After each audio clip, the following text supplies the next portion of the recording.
Сайн байцгаана уу? Мэргэжлийн хөтөж тайлбарлагчийн холбоо төрийн бас байгууллагын сургагч өгч мөнх хотно. Өнөөдөр та бүхэндээ аялын хөтөж тайлбарлагч гэж юм бэ? Энэ хүн ямар ажил хийдэг юм бэ гэдэг талаар анхны шатны мэдлэг өгөх болно. За, өнөөдрийн агуулгын хувьд бол юм байна. Хөтөж тайлбарлагч хүн нь хий юм бэ? Аялын хөтөж тайлбарлагчийн ажил хизэнээс эхэлдэг юм бэ?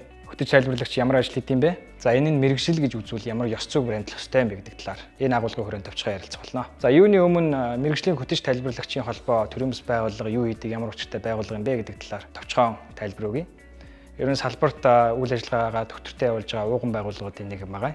2003 онд байгуулагдсан ашигын бус байгууллага. 2003 онд бол яг туршлагатай хөтөж тайлбарлагч нар яг энэ мэргэжлийг бид нэр ёс зүйтэй, мэргэжилтэй, ур чадвартай ийм хүнээр энэ салбарыг одоо сургалтаар хангаж мэргэжүүлэхгүй бол салбарын чухал хүний нөөц юм байна гэдгийг тодорхойлоод энэ холбоог эхлүүлсэн юм байна. За, мэдээж үндсэн үйл ажиллагаа нь юу юм гэхээр гишүүдтэй үйлчилдэг. Гишүүдтэйгөө үйлчлэнэ гэдэг маань чанартай сургалтаар явуулж тэр хүмүүсийг чадахжуулах юм зорилготой гэсэн үг.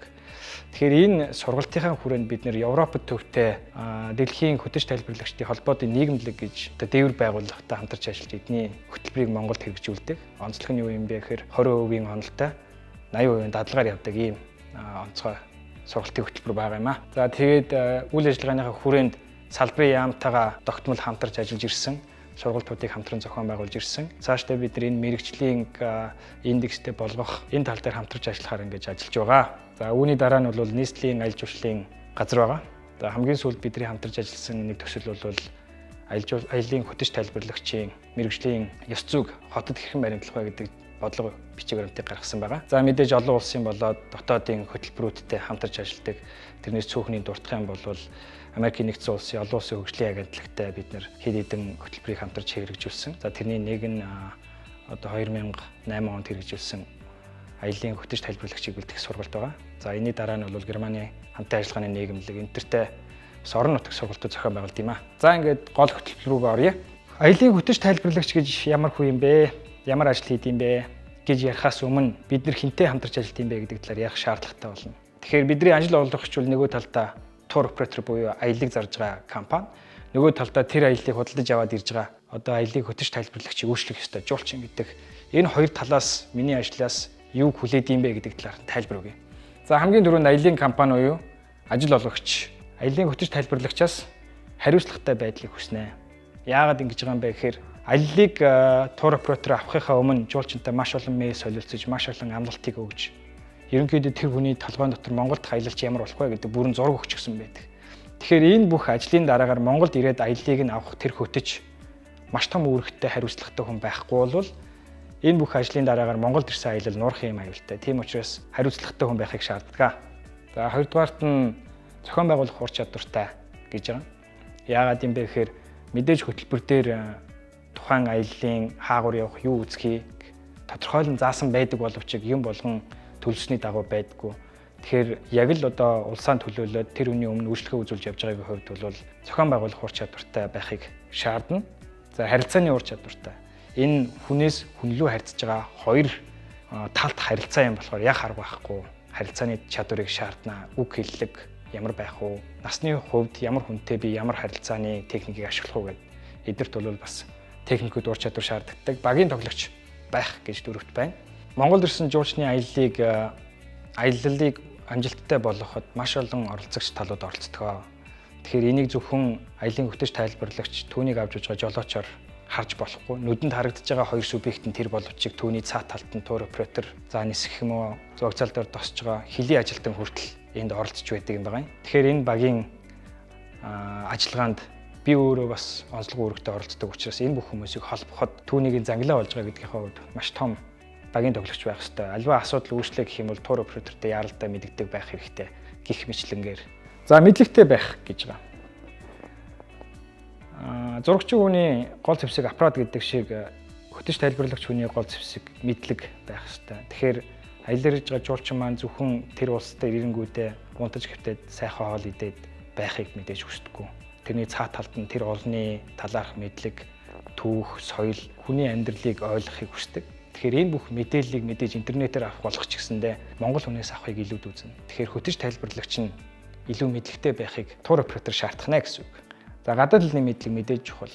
Яг хөө бид нар өнөөдөр дотоодын аялал хөгжөөд дотоодын монгол жуулчдаа явхад өөрийнх нь төрлөх хэл дээр хөтөж тайлбарлаг хийж болох ч гадаадаас ирсэн жуулчны хувьд бол тэр хүний төрлөх хэл дээр нь өндөр түвшинд ярьдаг байх хэрэгтэй. Тэгэхээр бид нар мэдээд байгаа тэр зүйлээ тэр хүний өөрийнх нь хэл дээр зөв үгийг сонгож хүрэх. Тэгэхээр гадаад хэлний мэдлэг чухлаа. Тухайн жуулчны ирсэн бүс нутгийн өөрийнх нь төрлөх хэл дээр ярьж мэдээлэл өгөх нь хамгийн чухал байдаг. Мэргэжлийн чиг баримжаатай байна гэж байгаа. За тэгэхээр хөтөж тайлбарлагч хүнийг тур оператор мэргэжлийн ёс зүйтэй, мэргэжлийн чиг баримжаатай байхыг шаардна. Яагаад гэвэл өнөөдөр нэг өрөөсгөл ойлголт байдаг нь би ямар нэгэн гадаад хэлээр ярьдаг бол энэ ажлыг хийж болдгоо гэж ойлгодог. Гэтэ энэ маань цааталтаа үйлчлэгээ гэдэг том салбарын доор явж идэг маш эмзэг бизнес байдаг. Тэгэхээр энэ нэг бизнесийг маш их хөдөлмөр зарж авчирсан аяллыг мэргэжлийн чиг баримжаагүй байх юм бол эсрэгээрээ нураах юм сөрөг талтай. Тийм учраас мэргэжлийн чиг баримжаатай байхыг шаардна. За мэдээж энэ мэргэжлийг эзэмшсэн бол ёс зүйтэй байна гэсэн. Тэгэхээр ёс зүй гэдэг нь эцдээ юу гэж байгаа юм бэ гэхээр ирсэн жуулчинд нь компани улсаан төлөвлөхийг л зорино. Товчхондоо бол энэ л гэсэн үг л дээ. За эцэст нь зарим тур операторууд аяллахын төрлөөс шалтгаалаад тухайн хөтөж тайлбарлагч нь эмнэлгийн анхны тусламжийг үзүүлэх чадвартай байхыг шаардна гэсэн. Тэгэхээр яг магадгүй нэг өдрийн аялалд музейгээр орж ивэл тухайн хөтөж тайлбарлагчаас эмнэлгийн анхны тусламж үзүүлэх чадвар онцгойлон шаардахгүй байж болох ч уулын аялалч гэдэг юм уу, дугуй аялалч гэдэг юм уу, тодорхой хэмжээнд эрсдэл өндөртэй аяллуудад ийм чадвартай байхыг тур оператор шаарддаг гэсэн. За, ерөнхийдөө чухал гэдгээс нь бид нар цөөхөн идэг жагсаавал ийм байна. За, нөгөө талдаа тэгвэл ажил олгогч ийм шаардчихлаа. Тэгвэл жуулчин маань бидраас юу хүлээдэг юм бэ гэдгийг бас товчхон авч үзье. Мэдээж хамгийн түрүүнд нь хариуцлагатай байд. Би мөнгө төлчихсөн тухайн улсад аялж байгаа бол миний аяллыг гол зохион байгуулж байгаа тэр хүн хариуцлагатай байгаасай, үгүүдээ цагаа баримталдаг байгаасай гэдгийг хүлээнэ. За, халамжтай байх гэж хоёрт нь байна. Халамжтай байхыг кофе юм уу цай бариадгүйгээд ахыг гэж хэлэхгүй. Тэгэхээр халамжтай байна гэдэг маань жишээлх юм бол Монголын нөхцөл. Монгол өөрөө маш хуура уур амьсгалтай. Тэгэхээр тухайн жуулчин маань аль бүс нутгаас ирсэн бэ гэдгээс шалтгаалаад энэ хуура уур амьсгалтай газарт маш хурдан шингэнэ алддаг. Энийг өөрөө ч мэддэггүй. Тэгээд тэр нь улмаар толгой нүвддэг. Ундаг ийм аюулууд байдаг. Эсвэл зүг чигээ алдах ийм аюулууд байдаг. Тэгэхээр бид нар энийг уурчилж мэддэг байгаад тэр хүний халамжлах гэдэг маань байнга ус уухыг санал болгоно л гэсэн. Тэрнээс биш хүнжлийн хочхыг хэлээгүй юм шүү. За, мэдлэгтэй байх гэдэг нь ойлгомжтой. Манай ирсэн жуулчин Монголын талаарх бүхий л мэдээллийг аммаар байгаа. Түүхээр нь, соёлоор нь дамжуулан энэ улсыг ойлгомоор байгаа. Бүр магадгүй тур хөтжийнхэн тухайн мэдээллийг ч гэсэн аммаар байгаа. Тэгэхээр энэ бүх мэдээллийг дамжуулж өгдөг хүн нь бол хөтөж тайлбарлагч. Тэгэхээр миний хүсэж байгаа тэр мэдлэгийг манай хөтөж надад өгөх хэмжээний тийм хангалттай мэдлэгтэй байгаасай гэдгийг хүсэж идэг байгаа юм. За, харилцааны ур чадвар гэдгийг би түрүүн тур операторын хүлээлт дээр ярьсан яг ижилхэн ойлголт байгаамаа. За, соёлын ялгааг ойлгодог байх хэрэгтэй. Таны жуулчин Хятадаас ирсэн байна уу? Японоос ирсэн байна уу? Солонгосоос ирсэн байна уу? Эсвэл Америкаас ирсэн байна уу? Энэ бүх хүмүүсийн эзэмсэн боловсрал, амьдардаг орчин, нийгмийн гарал энэ бүх юмнууд өөр байдаг. Хамгийн чухал ойлголт нь тэр улсууд өөр өөрийн соёлтой тэрийг хүлээж авах сугууд нь өөр байдаг. Тэгэхээр Монголд ирсэн хойно Монголын соёл, Монголын бүх юм тэр хүмүүс шин байдаг. Тэгэхээр соёлын шокноос хамгаалдаг хүмүүс нь хөтөж тайлбарлагч нар. Энэ хоёрыг ялгааг нь олгож уулзуулах хүн нь бол хөтөж тайлбарлагч байдаг. За, асуудал шийдвэрлэх чадвартай байх ёстой шаардна. Яагаад тэгэхээр жуулч маань дандаа ганцаараа ирдэггүй. Заримдаа бүлэг хэсэг хүмүүстэй ирдэг. Ихэнх тохиолдолд тэр бүлгийнхээ бусад хүмүүсийг таньдаггүй. Тэгтэл тэд нар маань бүгдээрээ энэ аялалд нэг зорилготой ирсэн боловч хувь хүний өөрийнх нь сонирхол нь өөр байдаг учраас үргэлж зөрчилдөөн гарч идэг. Тэгэхээр тэр зөрчилдөөнийг жуулчид өөр хоорондоо шийдвэрлэхээс илүүтэй хөтөж тайлбарлагч нь шийдэх ёстой гэдэг ийм маш өндөр хүлээлттэй байдаг. Тэгэхээр бид нар асуудал шийдвэрлэх чадвар, хүнтэй харьцах чадвар энэ дээр маш их өндөр байхыг жуулч маань шаардна. За, нутгийн иргэдтэй холбох гүүр гэж байгаа энэ дор. Тэгэхээр бид нар мэдлэгтэй байна гэд бүх зүйлийг би дандаа өөрөө өгөөд байж болохгүй. Тэгэхээр альва нэг айлд орчих юм бол би тэр айлын талаар бүх мэдээллийг өгөх мэдлэгтэй байсан ч гэсэндээ тухайн айлын хүнтэй очноо уулзуулах нь нутгийн иргэнийг жуулчинтайгаа уулзуулж байгаа бас нэг юм сонин гоё юм нандин харилцааг би орчуулж өгөх гүүр нь болох хэрэгтэй. Тэгэхээр мэдлэгтэй гэд бүх мэдлэгийг би дандаа өгөөд байхгүй. Нутгийн иргэдтэй уулзах тэр гүүр нь болсноороо энэ авах мэдээлэл маань улам чанартай, амттай болж идэм байгаамаа. За, мэдээж хөгжилтэй байх гэж байгаа. Би ажиллаа хийж байгаа юм чинь ингээд юм болгон дээр албархуу байж болохгүй. Нөгөө талдаа мөнгөө төлөөд амарч яваа хүнд таарсан жортой хөгжилтэй байхыг бас хичээх хэрэгтэй гэсэн. За, мөн жавчхандаа ийм байна. За, дараагийн слайдн дээр. За, тэгвэл энэ хоёр субъектыг хэдүүлээ нийлүүлж үзээд хүлээлтүүдийг нийлүүлж үзэх юм бол товчхондоо аялын хөтөч тайлбарлагч ямар хүн байх юм бэ гэдгийг тодорхойлъё. За мэдээж өргөн мэдлэгтэй байх ёстой байна. Би Монгол улсаанд төлөөлж байгаа юм чиндээ энэ хөтөлбөрийн дагуу явах газар маршрут болгон дээрээ бид нар тодорхой хэмжээний мэдээллүүдийг би энэ жуулчиндаа өгөх юм чинь гэд энэ мэдээллүүдийг бүгдийг мэлдэн. Тэгэхээр аялын хөтөч тайлбарлагч гэдэг бол өргөн хэмжээний мэдлэгтэй байна. Гэхдээ энэ нь гүн байх албатай биш ээ. Өргөн гэдгийг та бүхэн ойлгож байгаа. Тэгэхээр палеонтологийн, түүх соёлын, геологийн, газар зүй, соёлын за энэ маань ингээд цаашлаад та бүхэн Монгол хүмүүсийн амьдралын хэм маяг гэд хүртэл нарийсч болно. За бид нар тэгвэл ийм мэдлэгтэй байх юм бол сонсогч маань жуулчин гэсэн. Тэгэхээр жуулчиндаа бид нар хүрэхэд тодорхой хэмжээний чадварыг шаарднаа. Бид нар мэдээд ээж болдог. Гэхдээ тэрнийг хүргэх чадвар байхгүй бол энэ давсгүй хоолтой адилхан гэсэн. Тэгэхээр илтгэх урагч чадварыг мөн шаарддаг. Тэгэхээр аялын хөтөч тайлбарлагч илтгэгч байх ёстой. За олон ярны соёлын ялгааг мэддэг, ойлгодог байх хэрэгтэй. Тэгэхээр танай Америкт ийм соёл байдаг бол манайд яг тэрнтэй утга ижил нь ингэж илэрдэг гэх мэтлэр бид нэр өөрийнх нь мэддэг зүйлийг мэддгүй зүйлтэй харьцуулж ойлгуулж өгөх юм бол тэр хүн маш хурдан уусгаж авч ойлгодог юм байна. Тэгэхээр орны ялгаануудыг сайн мэдэх хэрэгтэй. Нөгөө талдаа бид нар дандаа өөр орноос ирсэн Монголын талаарх ойлголт байхгүй тийм хүмүүстэй ажиллаж байгаа учраас яг харахгүй ирж байгаа улсынхаа жуулчны тэр соёлыг, тэр орныг мэддэг байхаас мэддэг байх нь маш чухал юм шүү. За зохион байгуулагч байна гэсэн. Бид нэр хоёр субъектийн голд хоёулангийнх нь сэтгэл ханамжийг өндөр байлгах гэж ажиллаж байгаа ийм чухал үүрэгтэй хүмүүс. Нөгөө талдаа тур операторын тавьсан шаардлагыг биелүүлэх, нөгөө талдаа жуулчны сэтгэлийн хүлээлтэнд хүргэх гэдэг. Тэгэхээр энэ хоёр уулзрыг бий болгоход маш олон хүнтэй харьцаж байгаа, маш өөр нөхцлүүдэд ажиллаж байгаа гэдэг утгаараа зохион байгуулагч байхыг өндрөөр шаардна. За хүний олон талт байдлыг хүндэлдэг, ойлгодог байх ёстой гэсэн. Хүний олон талт байдалд юу орж байгаа юм гэхээр хамгийн наазах нь шашин. Ямар шашин шүтдэг гэсэн нь үл хамааран тэр хүнийг үйлчлүүлэгчээл гэж хүндлэх ёстой. Бэлгийн чиг хандлага нь ямар байхаас үл хамааран бид нэр тэрийг үйлчлүүлэгчл гэж харах ёстой. Тэгэхээр бид нэр хүний олон талт байдлыг хүндэлдэг, ойлгодог байх хэрэгтэй. Мөн энэний талаарх нууцыг чандлан хадгалдаг байх ёстой. Энэ бол ёс зүйн нэг баримжаа байгаа юм шүү. За улс орны төлөөлөгч. Эцэстээ бид нар ийм бүх чадварыг эзэмснээрээ Монгол улсынхаа зөв төлөөлөл болж чаднаа. Энэ маань Монгол улсыг энэ аялал жуулчлалын бизнес сурталчлан илүү олон жуулчныг Монголд очруулна л гэсэн үг. Тэгэхээр миний оролцоо бол энэ бүх юмыг мэдснээрээ улс орноо төлөөлж байна гэсэн үг. За тэгэхээр товчхондоо аялын хөтөч тайлбарлагч гэдэг хүн ийм байх нэ. За ийм гэд би бэлтээд одоо тэгвэл миний аялал хаанаас эхлэвэ гэдгийг авч үзье. Тэгэхээр бид нэр аялал эхлэхээс өмнө аяллахаа маань компани маань жуулчинд яг ямар маршрутыг санал болгоод зарсан бэ гэдгийг маш сайн ойлгодог байх хэрэгтэй. Тэр маршрутын дагуу мэдээлэл цуглуулдаг, өөрийгөө боловсруулдаг, судалгаа хийдэг байх хэрэгтэй. Тэгэхээр яг тэндээс л миний аялал эхэлнэ. Аялын хөтөч тайлбарлагч гэдэг нь эцэстээ төгс үнийг хэлэхгүй л дээ. Өргөн мэдлэгтэй байна гэж байгаач би аяллахын хөтөлбөрийг сайн судалснараа тэр өдөлгөн мэдлэгийг тухайн аяллаа түвшинд бий болгож чадна гэсэн үг. За тэгвэл аяллаа хөтөлбөрөө хэрхэн судлах юм бэ? Энийг хинээс авах вэ гэхээр мэдээж ажил олгогч тур оператороос авна гэсэн. Тэгэхээр хаашаа явах гэж байгаа юм бэ? Ямар газруудыг би үзэх юм бэ? Тэгэхээр тухайн маршрутын дагуу би газрын зураг дээр зураглал хийж хагаад энэ газрыг би мэдэх юм байна. Надад ийм мэдээлэл байгаа. Окей. Тэгвэл би энэ газрыг мэдэхгүй юм байна. Тэгвэл энэ газрын онцлог нь юу вэ? Хүмүүсийн амьдралын хэм маяг нь юу вэ? Ямар мал хөө би танд харж болох вэ? Эсвэл цаг агаар нь тэнд ямар вэ? Газар зүйн тогтцсон нь ямар вэ? Геологийн тогтцсон нь юу вэ? Энэ газар маань яагаад манай хөтөлбөрт онцгойлон багтсан юм бэ гэдэг энэ бүх мэдээллүүдийг би урьдчилж мэдснээрээ жуулчиндаа хүлээлтэнд нь хүрэхийн мэдлэгийг би бий болгож чадна гэсэн. За тэгээд хинтээ уулзах юм бэ? Аяллыг илүү амттай болгохын тулд бид нар аялалд олон хүнтэй уулзах юм хөтөлбөрийг оруулж өгч болдог. Ламтай уулзах, бөөтэй уулзах. Ямар нэгэн байдлаар Монголын соёлын ялгааг харуулж болох үед тийм хүмүүстэй уулзахад би орчуулга хийх юм байна. Орчуулга хийхэд бас тухайн сэдвийн талаарх мэдлэг маш чухал байдаг. Тэгэхээр энэ мэдлэг надад хангалттай юу гэдгээ маршрутын дагуу үзнэ гэсэн. Хэрвээ хангалтгүй гэж үзэх юм бол би олон их сурвалжаас мэдээлэлээ бий болгож мэдлэгээ батгана гэсэн үг л дээ. За тэгээд цаг агаар гих мэт ийм практик мэдээллүүдийг бол авсан байх шаардлагатай. Бид нар аялын хөтөлбөрөө хэдий сайн судалж чадна, тэрнийхээ талаар хэдий сайн бэлтгэл хийж чадна, тэр чинээгээр манай аялал амжилттай болох гол үндэс нь болно. За мэдээж бид нар аяллаа судалсан юм.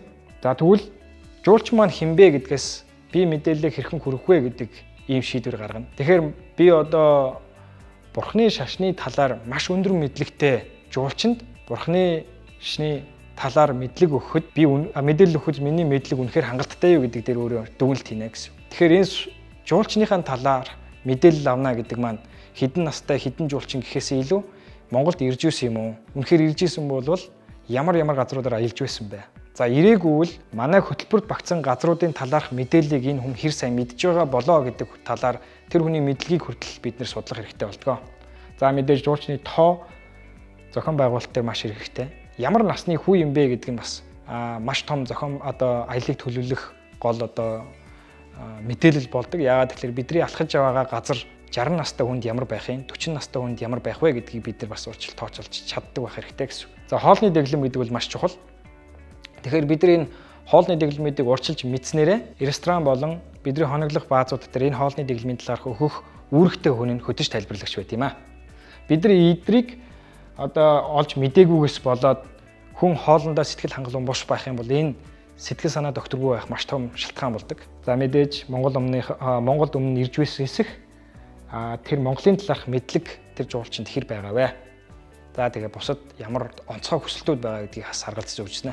За энэ бүхнийг мэдсэний дараа маргааш аялал ирлээ гэх юм бол бид нар ямар эцсийн чагсаалт бүхий бэлтгэлүүдийг базаах юм бэ? Жуулчны нэрс нь байна. Энийг яаж байгаа юм бууж өгсөн хүмүүсийг бүгдийг бүртгэхэд хэрэгтэй анх удаа уулзж байгаа. За төлбөрийн хэрэгсэл байна. Энэ бэлэн мөнгө байх юм уу, ваучер байх юм уу? Гэх мэт энэ та бүхэн энэ чагсаалтыг харж болно. Мэдээж хамгийн чухал нь хөтөлбөрийн наривчлан мэдсэн, ойлгоцсон. Өнөөдрийнхөө хөтөлбөр юу байгааг тайлбарлаж мэдсэн байх хэрэгтэй. Гэхдээ энэ өдөр бид нар шууд буудалтай очиж амарна гэж үзэх юм бол тухайн зочид буудлын маш детальны мэдээллийг хүртэл бид нар урьдчилан авсан байх хэрэгтэй. Энийг би дараагийн слайдн дээр харуулъя. За жишээлх юм бол энэ тохиолдолд бид нар Кемпински дээр буулаа гэж үзэх юм бол байршил, холбогдох дугаар, энэ зочид буудлын аль өрөөнд би жуулчдаа байрлуулах вүлээ гэдгийг хүртэл мэдсэн байна. Лифт нь хаана байх вэ? Алхдаг шат нь хаана байх вэ? Аль давхарт ямар хоолоор хэдээс хэдэн цагийн хооронд үйлчилдэг вэ? Өглөөний цаг хэдээс хэдэн цагийн хооронд аль ресторанд үйлчлүүлэх ёстой вэ? Хаалгач болон ашиж жижиг хүмүүст гарын мөнгө цайлгах ёстой юу? Энэ зочид буудлын хаашаа харсан цонхтой өөрөө хамгийн үзүмж харууц сайтай вэ? Аль талынх нь өөрөө хамгийн их шуугаантай вэ? Гэх мэдээллийг бид нар урьдчилаад авснараа аяллыг чанартай болгох тэр алхмуудаа л хийж байна гэсэн үг. За бид нар нисгтэр ирээд юм уу эсвэл вокзал дээр ирээд иймэрхүү байдлаар тосноо гэсэн үг. За энэ бол жирийн нэг нисэх онгоцны буудлын дээр 2-3 олон улсын нисэх онгоц давхцсан байгаа үзэгдлийг харуулж байна. Энэс ч олон байж болно, энэс цөөхөн ч байж болно. Тухайн нөхцөл байдлаа би жуулчиндаа хэр харагдцтай угтах самбараа өргөх вэ? Энэний тулд бид нар жуулчныхаа насыг бас мэдсэн байх хэрэгтэй болдог. Залуу хүн бол маш хурдан хардаг байхад жоохон наставтар хүн бол энэ олон бичгээс минийхийг ялгахгүй байх жишээ. Тэгэхээр урьдчилаад би жуулчныхаа насыг мэдсэн байх юм бол арай сэрэг газар байх уу ч гэдэг юм уу. Хувийн зохион байгуулалтыг маш өндөр шаардна. За энэ бол бие даасан мэрэгчлээ. Тэгэхээр мэрэгжлийн чиг баримжаатай байх ёстой. Мэргэжлийн ёс зүйтэй байх ёстой. Тэгэхээр олон улсаас гаргасан аялын хөтөж тайлбарлагчийн мэргэжлийн ёс зүй гэдгийг яаж тайлбарласан юм бэ? Түүнийг бид нар Монгол дээр яаж буулгасан юм бэ гэдгийг та бүхэнд эцэст нь тайлбарлаж өгье. Мэргэжлийн үйлчлэгийг үзүүлнэ. Ингэхдээ тухайн очисон газрынхаа мэдээлэл, ойлголтыг өрөөсгөл эсвэл суртал ухуулгаас ангид байлгаарай гэсэн үг. Энэ маань юу гэсэн үг юм гэхээр альва нэгэн улс төрийн ч юм уу эсвэл шашны ямар нэгэн нөлөө ороогүйгээр тайлбарлах ёстой юм шүү гэсэн үг. За мэдээлэл маань үнэн бат байх ёстой. Би өөрөө хариуцна. Энэ нь түүх, домгоос эсвэл уламжлалаас ялгаатай тодорхой байхыг анхаарах ёстой. Энэ бол түүх юм шүү. Нутгийн ард иргэд нь ингэж ярьдаг юм шүү. Ингэснээрээ бид нар Монголынхаа аман зохиолыг илүү даваа ялгаж гаргаж ирэх юм онцлогтой. За мэдээж гуравт нь бид нар маш олон оролцогч нартай ажилладаг. Тэгэхээр эдгээртэйгээ шудраг, ухамсартай харилцааг бий болгоно. Яа тэгэхээр мэдээж эцэстээ миний зорилго тухайн жуулчныг сэтгэл хангалуун буцаах. Гэтэл өөр нэг оролцогч магадгүй миний зорилгыг ойлгохгүй байж болно. Гэхдээ тэр тохиолдолд би ухамсартай байдлаа хязгааж алдаж болохгүй гэсэн үг. За дөрөвдүгээрт нь тухайн жуулчиндаа хүрээлэн буй орчин, зэрлэг онгон байгаль, соёлын дурсгал газар, хөшөө, болоод, соёл, яс заншил иргэдийн тэр байдалтай хүндэтгэлтэй хандахыг сануулнаа, зааварлнаа, чиглүүлнэ. Монголын амьдрал өөр. Энэ нь ядуу гэсэн үг биш. Тэгэхээр зарим жуулчид тухайн жуулчны өөрийнх нь аялын туршлагаас шалтгаалаад нэг Монгол айлд орохдоо түүнийг ядууч гэдэг юм уу. Ийм байдлаар ухамсаргүйгээр ийм ангилал бий болох гээд байдаг. Тэгэхээр бид нар өөрсдөө тэр соёлын ялгааг арилгаж байгаа гол мэрэгжлийн хүн гэдэг утгаараа энийг нь бид нар сануулж чиглүүлж явах хэрэгтэй. Чиглүүлнэ гэдэг маань заавал тэр хүнд үгээр хэлэхэд албатай биш. Соёлын ялгааг нь тайлбарлаж өгөх хэрэгтэй л гэсэн үг. Ингээ эцэст нь бид нар улс орноо сурталчилж байх хэрэгтэй. Энийг бид нар хизээш гээхгүй. За товчхондоо юм байна. Та бүхэнд хөтөч тайлбарлагч гэж хий юм бэ? Ямар ажил хийдэг юм бэ? Энэ талаар анхан шатны мэдээлэл өглөө. Анхаарал хандуулсан явдалд баярлалаа.